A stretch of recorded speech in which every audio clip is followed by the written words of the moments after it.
दुजोरा देत संजय राऊतांनी मोठा दावा केला।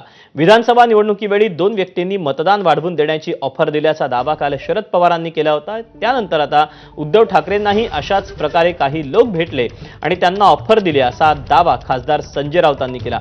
ईव्हीएमच्या माध्यमातून विजयी करून देण्याचं आश्वासन दिल्याचं राऊत म्हणाले। यापैकी काही लोक आम्हाला म्हणजे माननीय उद्धव ठाकरे यांनाही भेटलेले आहेत, आम्हालाही भेटलेले आहेत की मग ते लोकसभेलाही भेटले होते, विधानसभेलाही भेटले होते।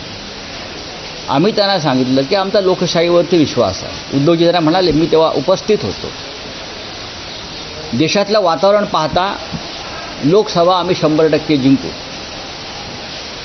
आणि ते खरोखर आम्ही महाराष्ट्रामध्ये ते यश प्राप्त केलं। त्याच्यामुळे आम्हाला अशा प्रकारचे घोटाळे करून निवडणुका जिंकण्याची गरज वाटत नाही।